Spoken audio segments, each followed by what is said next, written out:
La menace plane sur l'Élysée. Ce mercredi 29 mars, des extraits d'un entretien d'Emmanuel Macron effectué le 20 février dernier avec de jeunes lecteurs du PIF Gadget, a été dévoilé par l'AFP.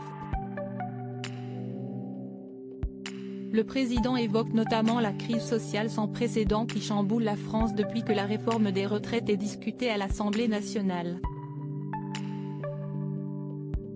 Le chef de l'État s'exprime aussi sans tabou sur une potentielle démission, si les contestations devenaient trop vives.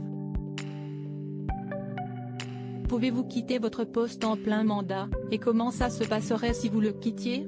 Lui a demandé Mélinha, élève de 4e lors de leur rencontre au Palais. Si tu le quittes, si est-ce qu'il peut y avoir une énorme crise et que tu es empêché. À ce moment-là, tu remets ton mandat aux Français et le peuple vote à nouveau, a rétorqué le locataire de la rue du Faubourg Saint-Honoré. À l'époque, Emmanuel Macron parle également de sa frustration quand les choses ne vont pas assez vite, tout en écartant toute hypothèse de référendum sur les retraites, de dissolution de l'Assemblée nationale et de démission de sa part. Donnant des conseils aux jeunes interlocuteurs qui souhaiteraient un jour occuper sa position, le président a donné sa propre définition de cet emploi hors norme.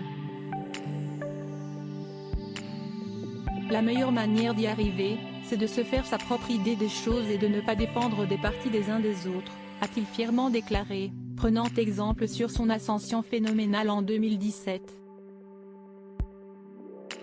Supérieur à Emmanuel Macron, ces hommes qui ont marqué sa vie. Emmanuel Macron soutient qu'il n'a pas d'indifférence à l'égard des Français interrogés sur ce qu'ils préfèrent dans son travail. Emmanuel Macron a opté pour une réponse plus classique, l'échange, la rencontre, essayer de comprendre ce qui fonctionne et ne fonctionne pas dans les grands choix que je mets en œuvre. Certainement soucieux de ne pas renvoyer l'image d'un président distant vis-à-vis des préoccupations des Français, l'ex-ministre de l'économie de François Hollande a insisté sur l'ambivalence de la relation entre le chef de l'État et le peuple. Le mari de Brigitte Macron a notamment admis que ce lien pouvait être fait de colère, de joie, mais qu'il n'y a pas d'indifférence. Accordé à l'occasion du 75e anniversaire du PIF, cet entretien a fait jaser sur les réseaux sociaux. Macron refuse de recevoir l'intersyndicale mais donne un entretien à PIF Gadget. On croit rêver, écrit un internaute sur Twitter, relayant la dépêche de l'AFP. Crédit photo, JB Autissier panoramique.